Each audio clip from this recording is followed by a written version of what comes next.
My name is Amy, I'm 34, and I built my tech company from nothing after my brother Jackson punched me at his wedding rehearsal dinner 12 years ago.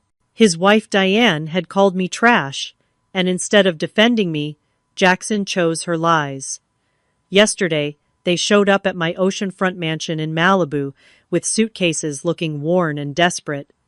They said, "We're moving in." I just smiled and pressed the button to lock the gate. Before I tell you how my brother went from punching me to begging at my doorstep, drop a comment letting me know if you've ever had to stand your ground with family. Don't forget to subscribe to hear more stories about overcoming family betrayal. Jackson and I grew up in a modest neighborhood in Seattle, where the rain seemed constant, but so was our bond. He was 4 years older than me, and from my earliest memories, he took his role as big brother seriously. When I was in second grade, a group of fourth grade girls decided I was their target for the year. They would pull my hair, steal my lunch, and make fun of my secondhand clothes. One particularly rainy day, they cornered me by the monkey bars and dumped mud all over my new backpack, the only one my mom had been able to afford that year. I was sitting there crying when Jackson, who was in sixth grade, spotted me from across the playground. Without hesitation, he marched over, stood between me and those girls, and told them if they ever touched his sister again, they would regret it. He wasn't threatening violence, just pure big brother protection that made those girls scatter. That afternoon, he helped me clean my backpack before we got home, so Mom wouldn't worry. Our parents' marriage had always been rocky, but they tried to hide it from us. When I turned 14, they couldn't pretend anymore. The fights became louder, more frequent, and eventually Dad moved out. Mom fell into a depression that made her physically present, but emotionally absent. During those dark months, Jackson, then 18, stepped up. He drove me to school, made sure I ate dinner, and even helped me with my homework, despite having his own senior year pressures. "We've got each other, Ames," he would say, using his nickname for me. "That's all that matters." While I threw myself into academics, finding safety in books and computers, Jackson excelled in sports. He was the school's star basketball player with scholarship offers, but he turned them down to stay close to home, to stay close to me. He enrolled in the local community college so he could continue supporting Mom and me. Late at night, we would sit on our roof, accessible through his bedroom window, and talk about our dreams. Mine was to create a tech company that would change how people connect. His was simpler, he said. He wanted us to work together someday, to build something that would make our family name mean something positive. Amy and Jackson's amazing adventures in business, he would joke, gesturing grandly at the night sky, as if seeing our names in lights. When I received my acceptance letter from Stanford with a full scholarship, Jackson was the first person I told.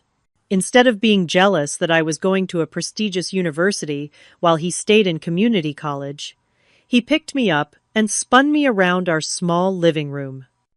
"This is just the beginning, Ames," he said, his eyes shining with pride. "You're going to take Silicon Valley by storm."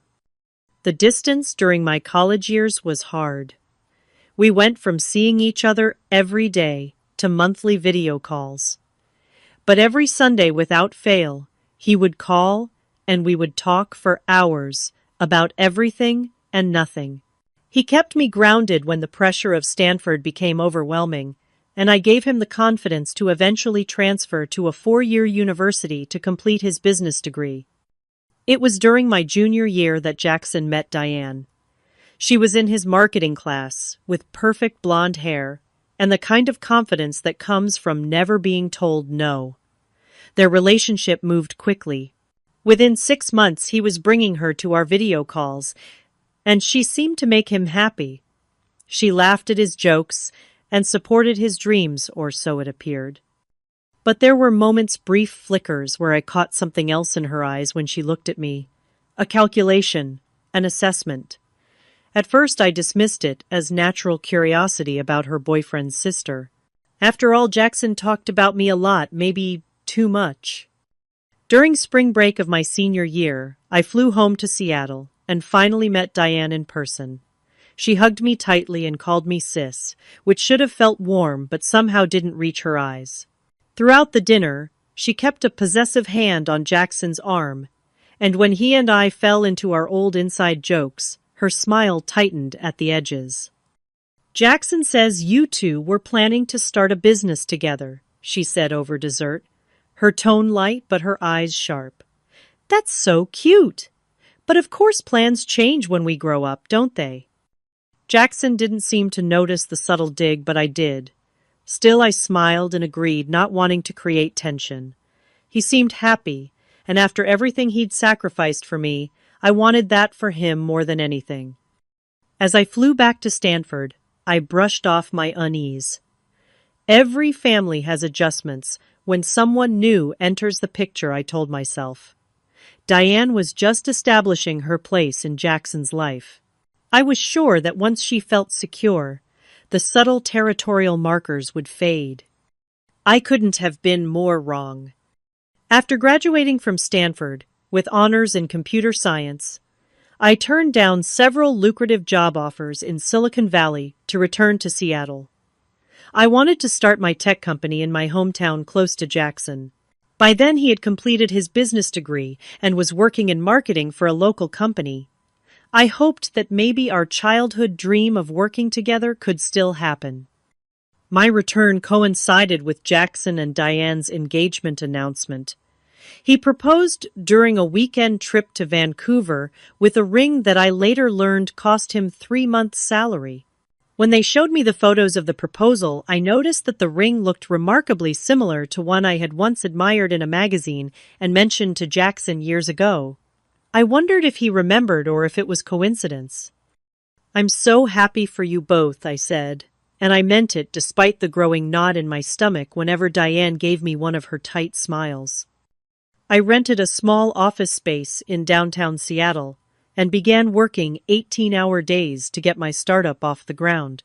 My concept was a platform that would revolutionize how small businesses connected with potential customers using algorithms to match services with needs. I was surviving on ramen and coffee, but I was passionate about my vision. Whenever I would share my progress with Jackson over our weekly dinners, Diane would interject with questions that seemed designed to highlight potential flaws. "But Amazon is basically doing the same thing, right?" she would ask, even though my concept was entirely different. "That sounds so complicated.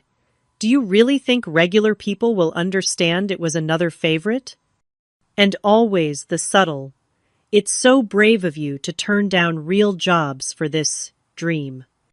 Despite Jackson's obvious interest in my project, Diane began scheduling conflicts that meant our weekly dinners became monthly, then sporadic. When I asked Jackson about joining my company as the marketing director, a position that would have utilized his skills perfectly, Diane interrupted before he could answer. "Jackson is focusing on his career right now," she said firmly. "He can't take risks on startups. We're saving for a house after all." The engagement shifted our dynamic in ways I hadn't anticipated. Despite the growing tension between Diane and me, she asked me to be her maid of honor.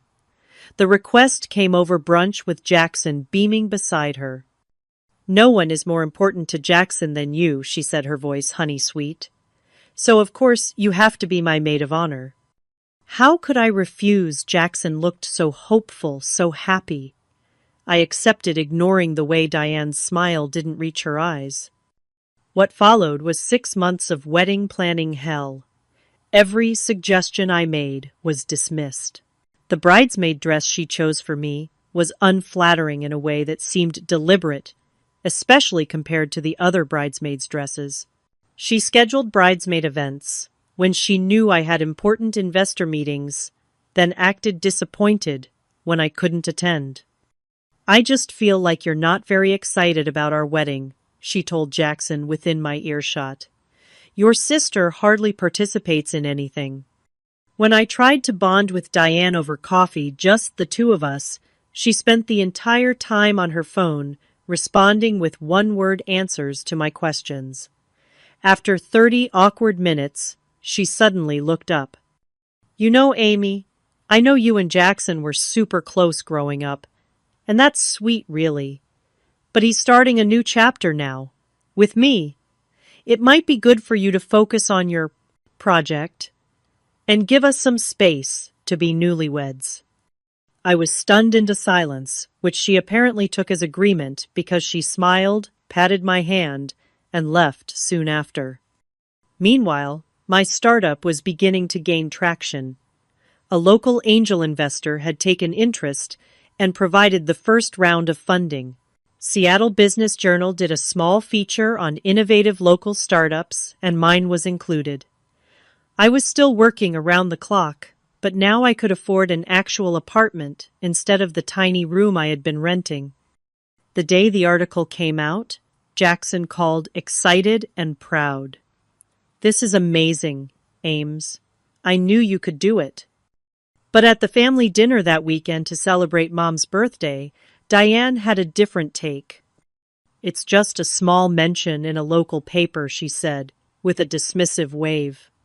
"Silicon Valley startups get that kind of coverage every day." When Mom and Jackson were in the kitchen, Diane leaned closer to me. "I hope all this attention isn't going to your head. Jackson says you've been too busy to help with wedding stuff, and now I see why. Some people get a little taste of success and suddenly think they're too good for family obligations." I was hurt but tried to explain that building a company from scratch required immense time and energy. She just smiled and said, "Of course it does, sweetie." I later learned that Diane had been telling extended family members that I thought I was too good for them now, and that I was dismissive of Jackson's career because he doesn't have a fancy degree like Stanford. These lies got back to me through my cousin, who was confused by the disconnect between the person she knew me to be and the person Diane was describing. As the wedding approached, Jackson became increasingly defensive of Diane and distant from me. When I tried to talk to him about the growing rift, he brushed it off. "She's just stressed about the wedding," he would say, "and you are busy with your company. It's natural that there's some adjustment happening." But it felt like more than adjustment. It felt like I was losing my brother, the person who had been my rock through our parents' divorce, the person who had believed in me when no one else did, and I didn't know how to stop it. The week before the wedding, my company secured its first major contract with a regional retail chain. It was the validation I had been working toward, proof that my concept wasn't just viable, but valuable. I was excited to share the news with Jackson at the rehearsal dinner.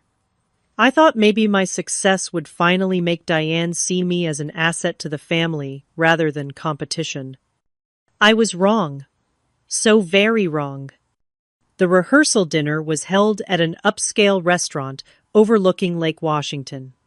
Crystal glasses caught the light from overhead chandeliers, and white roses adorned every table. I arrived a few minutes late, having come directly from a meeting with my new clients.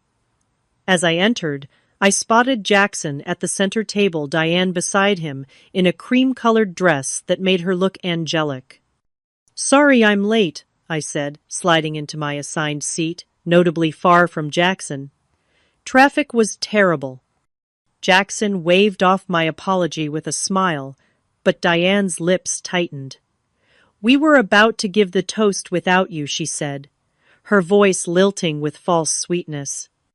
Throughout the appetizer course, I tried to catch Jackson's eye, eager to share my good news, but Diane kept him engaged in conversation with her parents.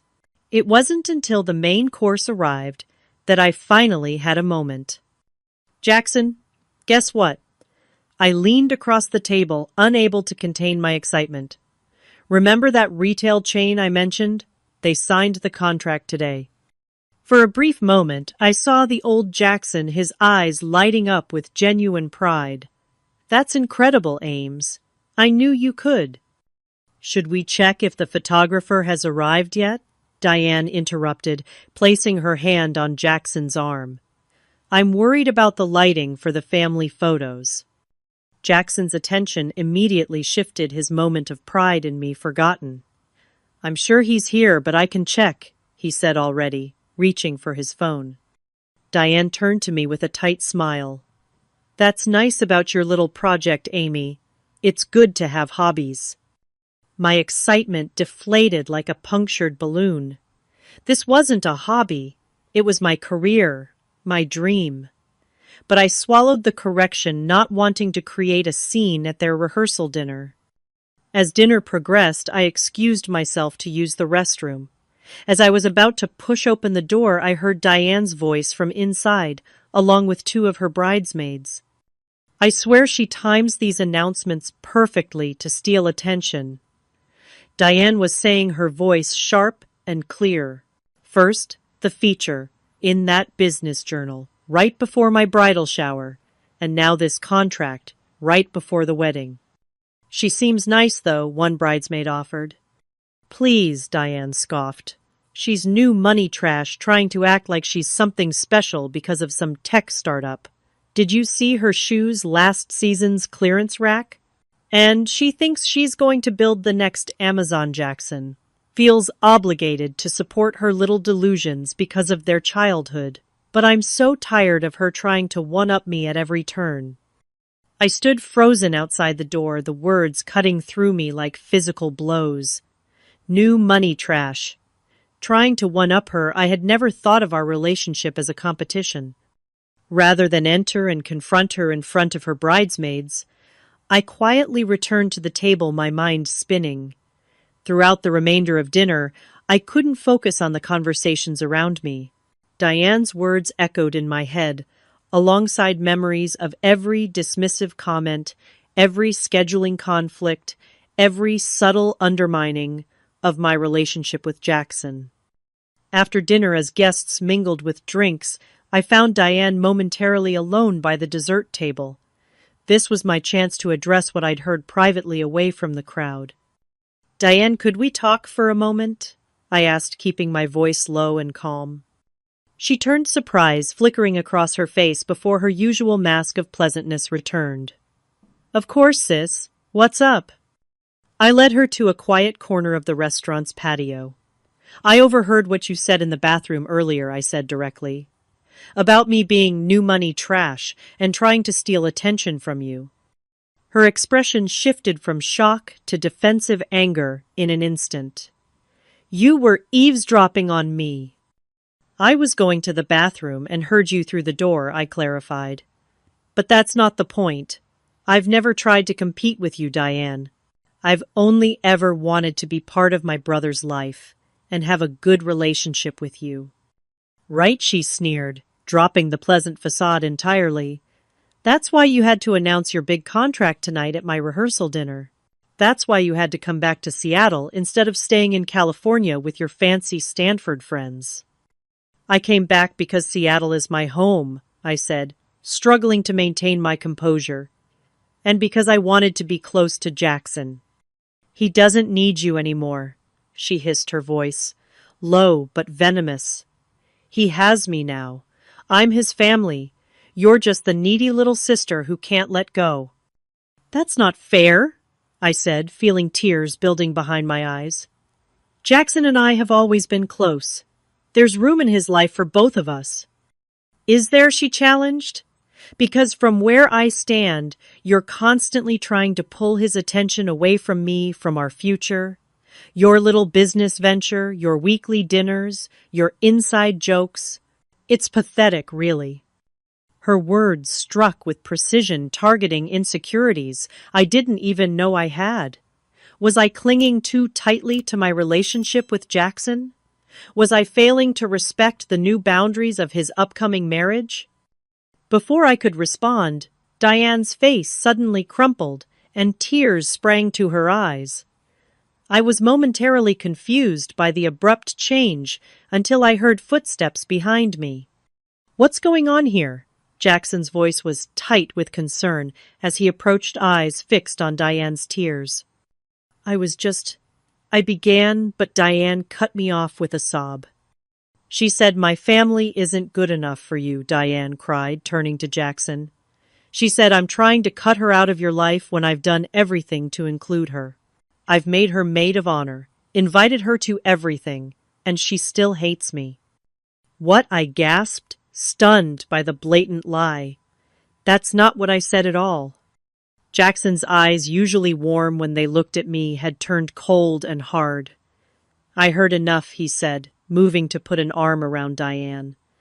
"I've watched you pull away from this wedding for months, Amy.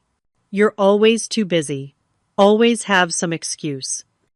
"That's not fair," I protested. "I've been building a company from nothing. You know how much work that takes."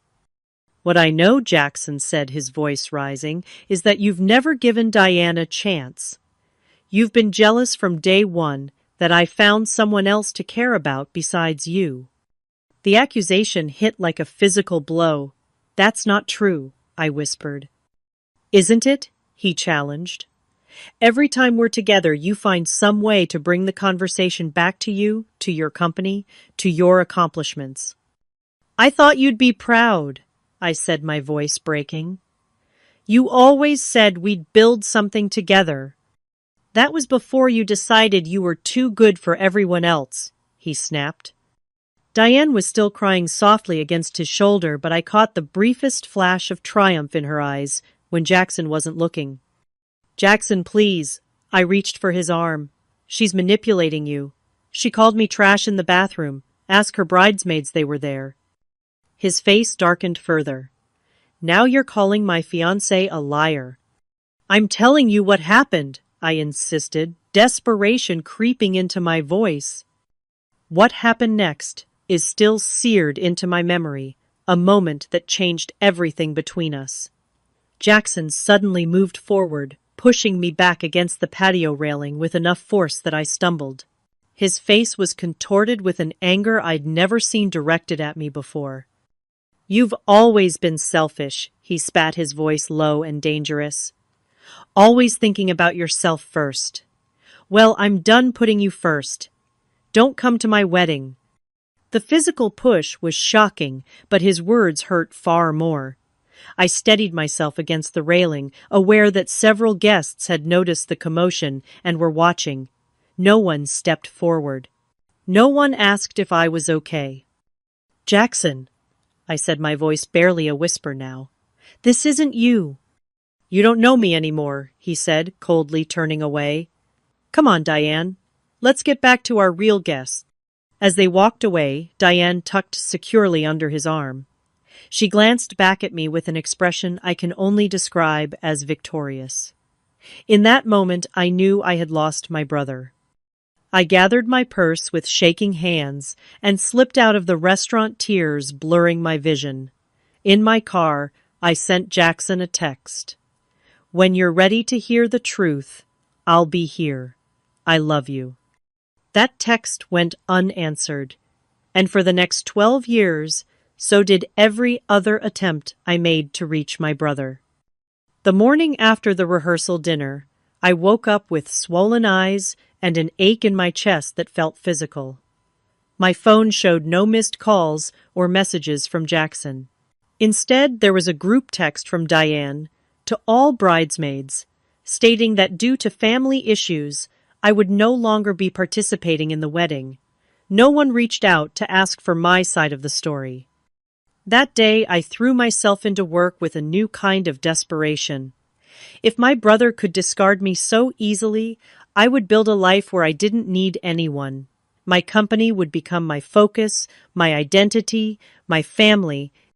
The first 3 months were the hardest. I developed a routine that left no room for grief. Wake up at 5, work until midnight, collapse into dreamless sleep, repeat. I lost weight. My skin grew pale, but my company flourished under my relentless attention. The irony wasn't lost on me that the very success Diane had resented was now my lifeline. 6 months after the wedding, I attempted to reach out to Jackson again. I sent a simple email. "I miss you. Can we talk?" The response came 3 days later. Not from Jackson, but from Diane. Using his email account, Jackson has moved on. Please respect his wishes and stop contacting him. Through our mother, I learned that Diane had convinced Jackson that I was toxic to their marriage, that I had always been jealous of his relationship, that I had deliberately tried to ruin their wedding. Mom tried to mediate to explain that Diane was twisting things, but Jackson shut her down too. You always took Amy's side, he told her, creating yet another rift in our already fractured family. My first investor, Martin, became not just a business partner, but a friend who saw me through those dark early days. Channel it, he advised, when I confided in him about Jackson. Take that pain and turn it into drive. Success is the best revenge. I followed his advice perhaps too well. Within 2 years, my company had grown from a small startup to a regional player in the tech scene. We moved to larger offices, hired 20 employees, and secured a second round of funding. I was featured in Seattle Business Magazine's 30 Under 30 list. I sent a copy to Jackson's address with no note. It was returned unopened. In the 3rd year of our separation, our maternal grandfather died. The funeral was the first time I saw Jackson since the rehearsal dinner. He stood on the opposite side of the grave, Diane beside him, in appropriately somber black, her hand protectively on her slightly swollen belly.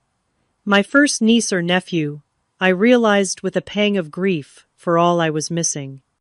I approached them after the service, hope fluttering in my chest, despite everything. Jackson, I said, my voice steady through sheer force of will. I'm so sorry about Grandpa. He looked at me as if I were a stranger, nodded curtly, and guided Diane away without a word. That night, I cried for the first time in months.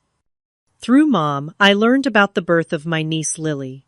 Then 2 years later, my nephew Noah. I sent gifts for both births and every birthday thereafter. I never received acknowledgement, but Mom assured me the gifts were received.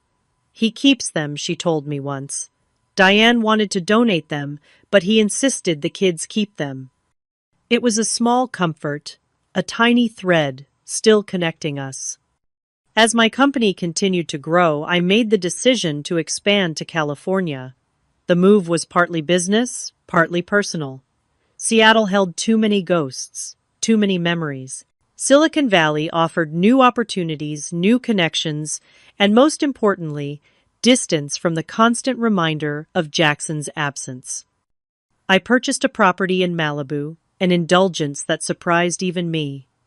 It was far more house than I needed, a modern glass and steel structure perched on a cliff overlooking the Pacific Ocean.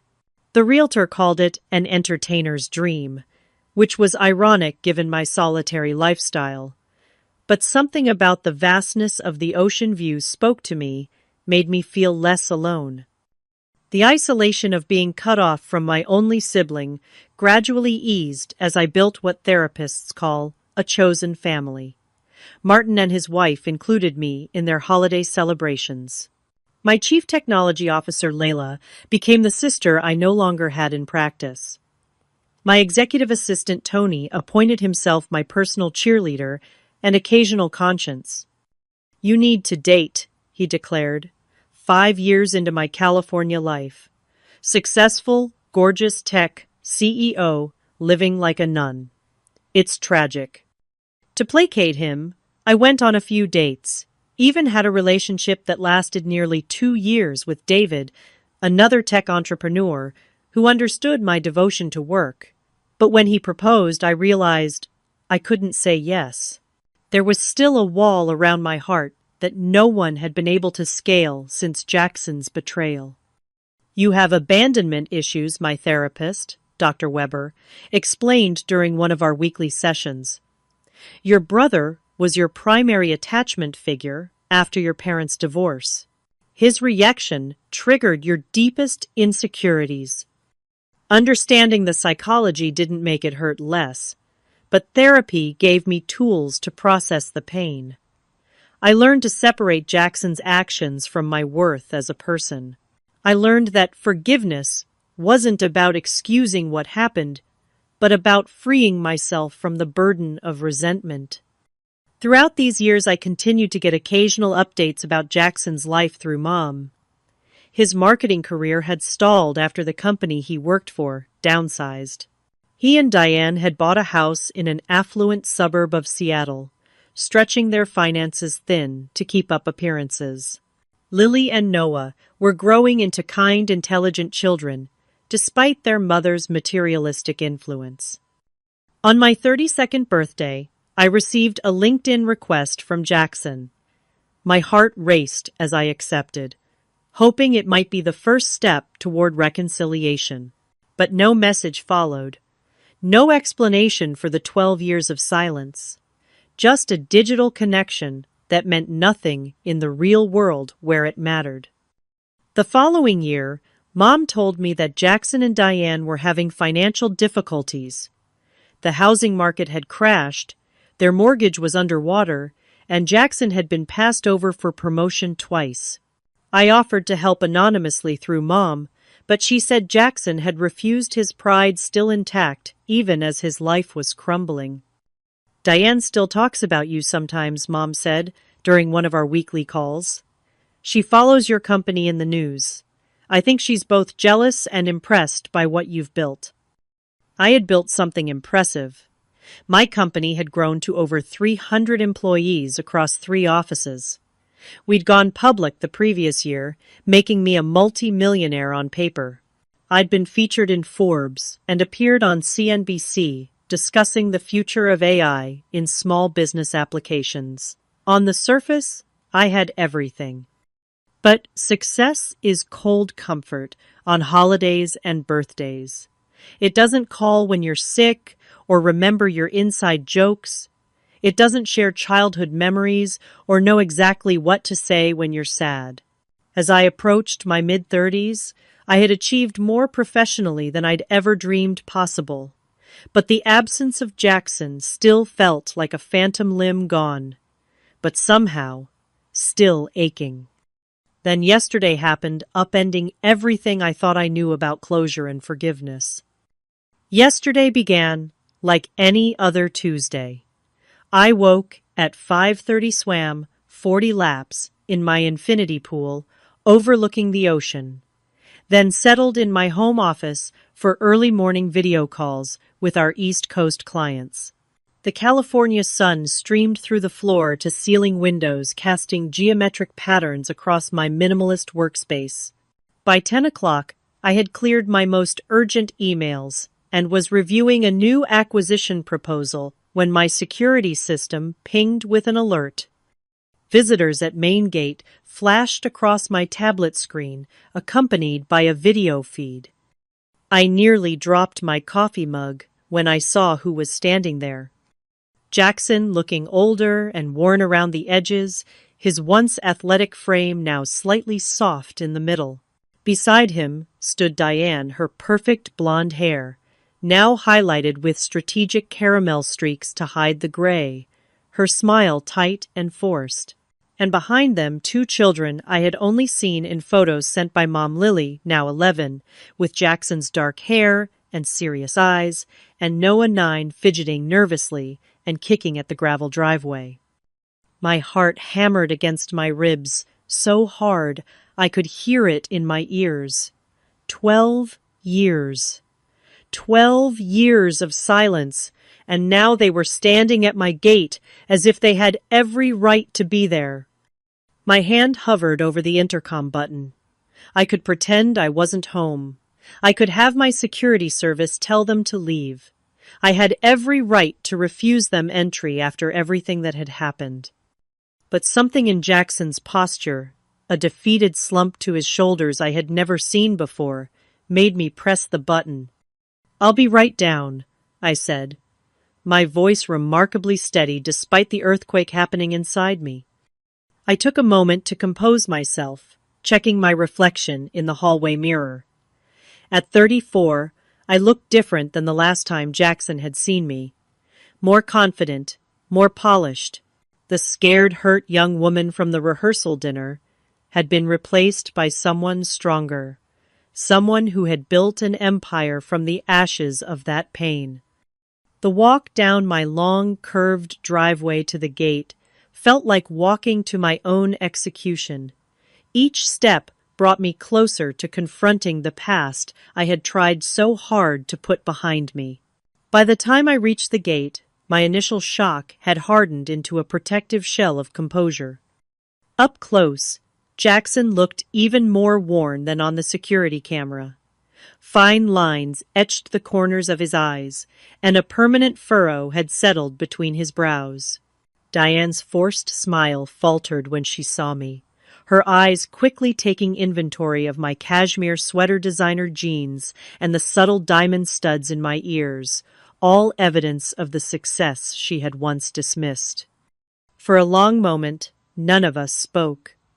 The children shifted uncomfortably in the silence. Amy Jackson finally said my name, sounding strange in his voice after so many years. "You look good." "Thank you," I replied, not returning the platitude because it would have been a lie. He did not look good. He looked exhausted and stressed. "This is unexpected." Another awkward silence followed before Diane stepped forward, her smile widening to something almost manic. "Your home is beautiful," she gushed, gesturing to the modern structure visible at the top of the driveway. "We saw it in that architectural digest spread last year. It's even more impressive in person." They had been following my life in magazines while shutting me out of theirs. The irony was not lost on me. "What brings you to Malibu?" I asked, directing the question at Jackson, though I suspected I already knew the answer. He cleared his throat, looking anywhere but directly at me. "We've hit some rough patches lately," he began, his voice rougher than I remembered. "I lost my job about 6 months ago. The company was acquired, and they eliminated my entire department." "I'm sorry to hear that," I said, and despite everything I meant it. "We've been struggling to keep up with the mortgage." He continued, the words clearly difficult for him to say. "The bank, they foreclosed last month." Diane interjected, her voice pitched high with false brightness. "We've been staying with friends, but you know how that island outstaying our welcome." She laughed, a brittle sound. "Then we remembered you have this gorgeous place with probably a dozen spare bedrooms." Jackson at least had the decency to look uncomfortable with her directness. "What Diane means is, we're in a tough spot, and we're hoping for a fresh start. California has better opportunities for my skill set, and the kids could really use some stability right now." I looked at Lily and Noah, who were watching this exchange, with the wary expressions of children who had been witnessing adult problems for too long. My heart ached for them, innocent participants in their parents' poor decisions. "So, you came to visit?" I asked, deliberately obtuse, forcing them to articulate exactly what they were asking for. Diane's smile faltered again. "Well, actually, we were hoping we could stay here, just until we get back on our feet. A few months, maybe." "We're family, after all," Jackson added, finally meeting my eyes with what looked like genuine hope. Family. The word hung in the air between us, loaded with 12 years of absence. It was then that I noticed the car parked behind them on the street, packed to the roof with suitcases and boxes. They hadn't come to ask. They had come assuming I would say yes, assuming that family obligation would override 12 years of silence and pain. "You want to move in," I stated flatly, not a question.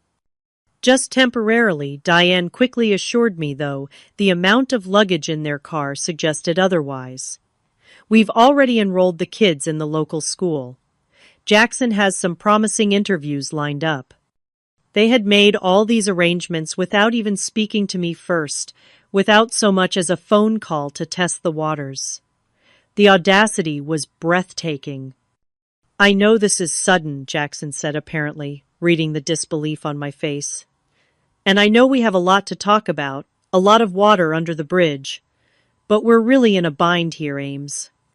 The childhood nickname unused for 12 years struck me like a physical blow. How dare he invoke our closeness now when it served his purpose? Diane stepped closer to the gate, her expression shifting to one of practiced contrition. I know you and I have had our differences in the past, she said, lowering her voice to a confidential tone. But that was so long ago, just silly misunderstandings. We've all grown up since then, haven't we? Silly misunderstandings. As if she hadn't deliberately driven a wedge between me and my brother. As if he hadn't pushed me and cut me out of his life for 12 years. So can you open the gate already? Diane asked her impatient tone, betraying the insincerity of her apology. The kids are tired from the drive, and we have a lot of unpacking to do. I stood there, the California sun warm on my back, looking at the family my brother had chosen over me, now expecting me to welcome them with open arms because they needed something from me. The decision I made in that moment would define not just our relationship moving forward, but the kind of person I had become in the years of our separation. I took a deep breath, feeling the ocean breeze against my skin, buying myself a moment to process the swirl of emotions inside me. Memories flashed through my mind. Jackson defending me from bullies sitting on the roof, planning our futures. The shock of his hands pushing me against that railing. 12 birthdays without a call. 12 Christmases without my brother. Before I decide anything, I said carefully, I need to ask you something, Jackson. I met his eyes directly. Did you ever believe me about what happened that night? About what Diane really said? Jackson shifted uncomfortably, glancing at Diane, whose smile had frozen in place. The children watched with curious expressions, clearly unfamiliar with this history. Jackson began, then stopped, clearing his throat. I took my wife's side. That's what husbands do. That's not what I asked, I pressed, keeping my voice level. Did you ever consider that I might have been telling the truth? Diane interjected before he could answer. That's all water under the bridge now, she said, with a dismissive wave. Ancient history. We were all younger, more dramatic. What matters is family sticking together now, right? I ignored her, keeping my focus on Jackson. 12 years, Jackson. 12 years without a word from you. No calls on my birthday, no response when Grandpa died, and I reached out to you. Nothing when Mom had her cancer scare 3 years ago. You know about that? He asked, surprise evident in his voice. Of course I know. I flew back every weekend during her treatments. Where were you? Diane said Mom didn't want to worry us. He mumbled, another piece of the puzzle falling into place. Can we talk about this inside? Diane interrupted, gesturing toward the house. It's hot out here and the kids are thirsty. I regarded her coolly. No, I think we need to be very clear about things before we go any further. I turned back to Jackson. You pushed me. You called me selfish. You cut me out of your life completely because your wife told you I said something I never said. Jackson had the grace to look ashamed. I'm sorry if you felt hurt by that. He offered the apology as weak as it was belated. If I felt hurt, I repeated, incredulous. I didn't feel hurt, Jackson. I was hurt. By my brother, the person I trusted most in the world. People make mistakes, Diane cut in, her tone sharpening. Are you going to hold a grudge forever? Is that the kind of person you've become all alone in your big fancy house? The accusation might have stung once, but I had spent too many hours in therapy to be manipulated by it now. This isn't about a grudge, I said calmly. This is about accountability and boundaries. Noah tugged at his father's sleeve. Dad, are we going to live here or not? He asked, the directness of childhood cutting through the adult tension. His question brought me to the decision point I had been approaching, since seeing them on my security camera. What kind of person had I become? Was I someone who would turn away family in need, even family who had hurt me deeply? Or was I someone who could rise above past pain to offer help? The answer came to me with surprising clarity, and I felt a smile form on my lips, not the tight, forced smile Diane wore, but a genuine expression of peace with my decision. "I won't be opening my home to you," I said simply. Diane's mouth dropped open. "Excuse me. You cut me out of your lives for 12 years," I continued, my voice steady. "You don't get to show up now, without so much as a phone call first, and expect to move in because it's convenient for you." "But we're family," Jackson protested weakly. "Family respects each other," I countered. "Family listens to each other. Family doesn't disappear for 12 years and then return only when they need something." Diane's false pleasantness evaporated entirely. "So that's it. You're going to leave us homeless because of some ancient grudge. Real, mature Amy." "I didn't say I wouldn't help you," I clarified. "I'm just not inviting you to live with me. That would be unhealthy for all of us given our history."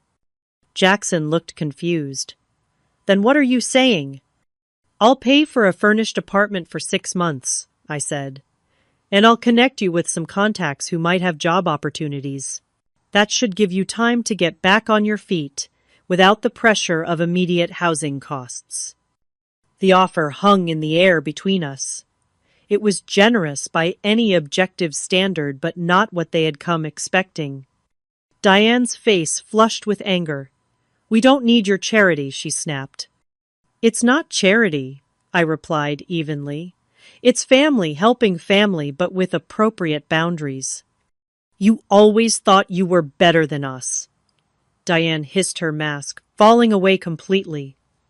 "Little Miss Perfect with her tech company and her ocean mansion." Mom Lily interrupted, looking mortified. "Stop it."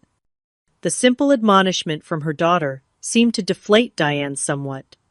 She crossed her arms and turned away, leaving Jackson to respond. He looked torn, pride warring with practical necessity. "I don't know what to say," he finally admitted. "Say thank you," Lily suggested quietly, earning herself a glare from her mother. "The kids shouldn't suffer because of adult conflicts," I said, looking at my niece and nephew properly for the first time. "I'd like to get to know them, if that's something they'd want too. We could start with lunch this weekend, somewhere neutral." Lily's face brightened. "Are you really our aunt? The one who sends the books every birthday?" I nodded, a lump forming in my throat. "That's me." "Your gifts are always the best ones," Noah piped up. "Way better than Grandma Miller's itchy sweaters." Despite everything, I laughed, and for a brief moment Jackson did too, our eyes meeting in shared amusement the way they used to long ago. "I'll have my assistant arrange the apartment," I said, bringing the conversation back to practicalities. "He'll text you the details and coordinate the lease signing. You can move in as early as tomorrow." "And in return, you want what?" Diane asked, suspiciously. "I don't want anything in return," I said. "But I do expect honesty and respect going forward. I won't be manipulated or taken advantage of, not again." Jackson nodded slowly. "That's fair," he said, and for the first time since they had arrived, I felt like he was really seeing me, not just what I could do for him. "And Jackson," I added, "when you're ready to talk about what really happened 12 years ago, I'll be here to listen." He looked away, but nodded again, a silent acknowledgement that there were still truths to be faced. I reached for the control panel beside the gate and pressed the button that would lock it securely. The symbolic action wasn't lost on any of us.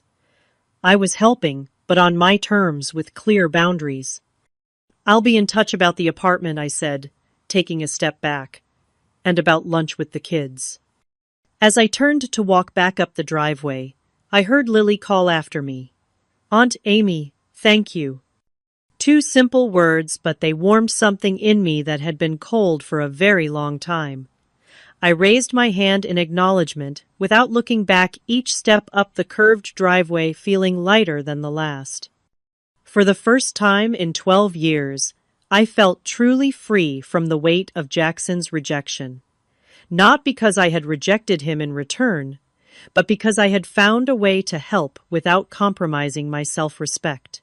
It wasn't forgiveness, not yet, but it was a first step on a new path. And as I reached my front door and looked back at the gate where they still stood, I realized that the ocean view I had found so healing wasn't the only vast, beautiful thing in my life anymore. The future stretched before me with new possibilities, new connections, perhaps even a rebuilt relationship with my brother if he was willing to do the work. I entered my home and closed the door behind me, not with the finality of shutting them out, but with the peace of knowing I had maintained my boundaries while still extending a hand. It was enough for now. The rest would unfold in its own time. I woke this morning to the gentle sound of waves crashing against the cliffs below my house, the California sun streaming through the windows I had deliberately left uncurtained the night before. For the first time in years I had slept deeply, without the restless dreams that usually plagued me. My first thought was of Jackson, Diane, and the children. Had I done the right thing? A small voice of guilt suggested I should have simply opened my home to them, regardless of our past. After all, isn't that what family does? But a stronger voice, one cultivated through years of therapy and self-reflection, reassured me that boundaries aren't walls. They're bridges that allow relationships to exist without causing harm. During my morning therapy session, Dr. Weber validated this perspective. You offered significant help without sacrificing your emotional well-being, she said. That's not just healthy for you, it models healthy boundaries for the children. By noon, my assistant Tony had arranged a 3-bedroom furnished apartment in a pleasant neighborhood near good schools. The lease was signed in my company's name, the rent paid 6 months in advance. I had him deliver the keys to the hotel where Jackson and his family were staying, along with a welcome basket containing essentials and a few treats for the children. "You're a better person than I would be," Tony commented as he was heading out the door with the keys. "If my brother had ghosted me for 12 years, I'd have left him to figure it out himself." But that was the thing about pain. It either hardens you completely or teaches you compassion. Somewhere along my journey, I had chosen the latter, though not without appropriate boundaries. That afternoon, I contacted my company's legal team to draw up a simple agreement for the financial assistance I was providing. Not because I didn't trust Jackson, but because clarity prevents misunderstandings. The document specified the 6-month timeline with provisions for extending it if necessary, provided certain conditions were met, primarily family therapy for all of us. If we were going to rebuild any kind of relationship, we needed professional guidance to navigate the damaged trust and unresolved hurt. Jackson called that evening as I was watching the sunset from my terrace. "We got the keys," he said, his voice awkward but sincere. "That's really generous, Amy. The kids are excited about having their own rooms again." "I'm glad," I replied, sensing he had more to say. After a pause, he continued, "Diane's not happy about the therapy condition in the agreement." "It's non-negotiable," I said firmly. "We can't pretend the past didn't happen. If we're going to have any kind of relationship moving forward, we need to address it honestly." Another long pause. "I know," he finally admitted. "And maybe it's time. Lily keeps asking questions about why we never saw you all these years. I'm running out of excuses that don't make me sound like the bad guy." "Because you were the bad guy," I said, not unkindly. "At least in that chapter of our story." To my surprise, he laughed softly. "Yeah, I guess I was." The admission, simple as it was, felt like the first brick removed from a very high wall. We arranged to meet that weekend at a casual oceanfront restaurant neutral territory for our first real family interaction. I arrived early, selecting a table with a view of the children's play area on the beach. When they arrived, Lily spotted me immediately and rushed over while Noah hung back with his parents, assessing the situation with cautious eyes that reminded me so much of Jackson at that age. "Did you really build a whole company by yourself?" Lily asked, sliding into the seat beside me without hesitation. "I had help," I told her honestly. "No one builds anything meaningful completely alone." Lunch was awkward, but not unbearable. Diane maintained a rigid politeness that I recognized as her version of trying, while Jackson oscillated between forced joviality and somber reflection. The children, however, were a delight, curious, funny, and refreshingly direct in the way only kids can be. "Why did you and Dad stop talking?" Noah asked between bites of his burger, causing both Jackson and Diane to tense visibly. I looked to Jackson, giving him the opportunity to address this, to begin the honest conversation we needed to have. "I made a mistake," he said after a moment, surprising me with his directness. "I believed something that wasn't true, and I hurt your aunt very badly. Sometimes adults mess up, and then it's hard to fix things, because pride gets in the way." Diane stared at her plate, her knuckles white around her fork, but she didn't contradict him. "But you're fixing it now, right?" Lily asked, looking between us with hopeful eyes. "We're trying," I said, offering her a smile. "That's what today is about." The following weeks brought a series of small steps forward. Our first family therapy session was tense, with Diane initially resistant to acknowledging her role in the estrangement. But the therapist, Dr. Patel, was skilled at creating a safe space for difficult truths. "I was jealous," Diane finally admitted during our third session. "Jackson talked about you constantly, Amy. How smart you were, how close you two had always been. I felt like I was competing with a ghost, and I didn't know how to win." "So, you decided to eliminate the competition," I said, not as an accusation, but as a statement of fact. She nodded, tears in her eyes. "I never thought it would go that far. I just wanted to be first in his life, and then it spiraled, and then we were in so deep there didn't seem to be a way back."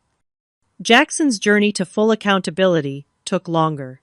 In our individual session, Dr. Patel helped him explore the root of his behavior.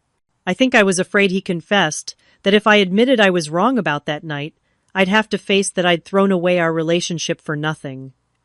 "It was easier to keep believing you were the problem." As October turned to November, our family dynamic began to shift.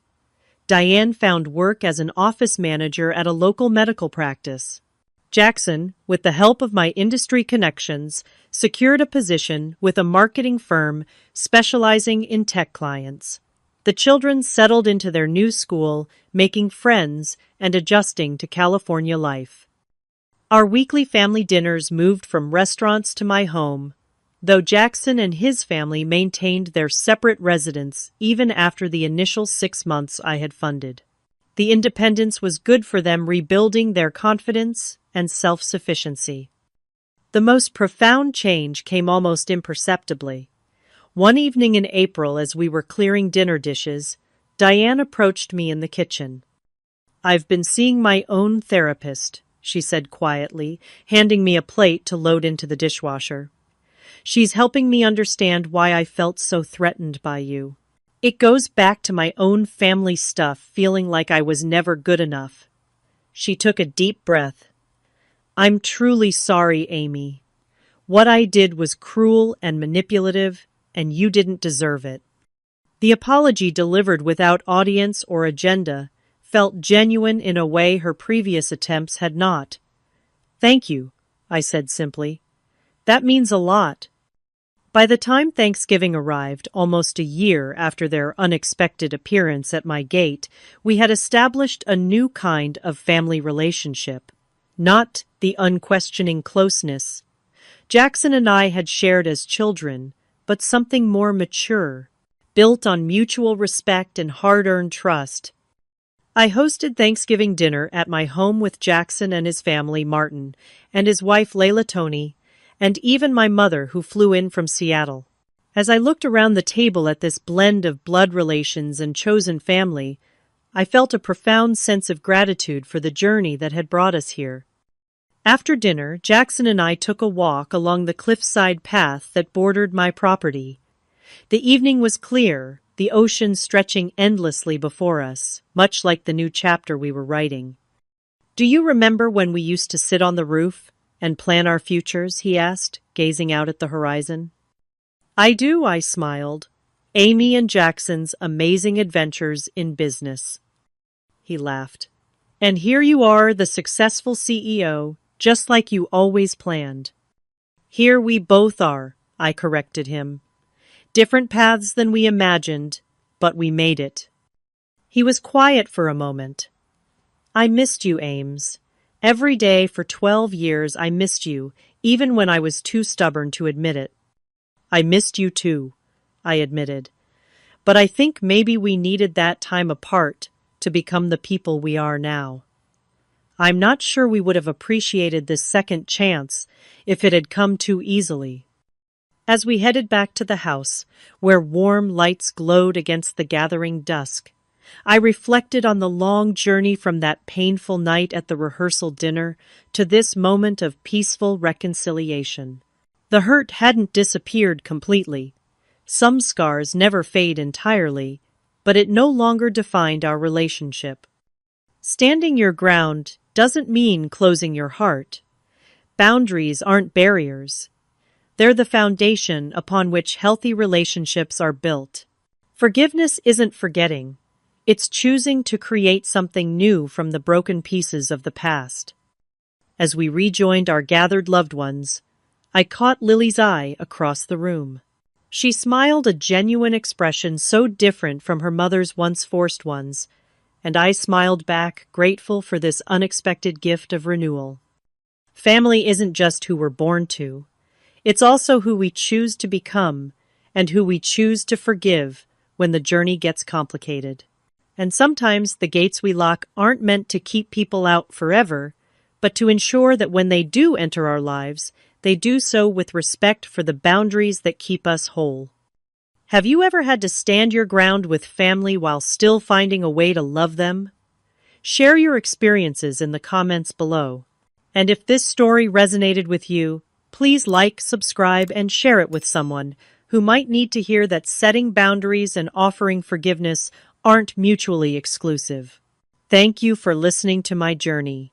And remember, sometimes the bravest thing we can do is smile and lock the gate until we're ready to open it on our own terms.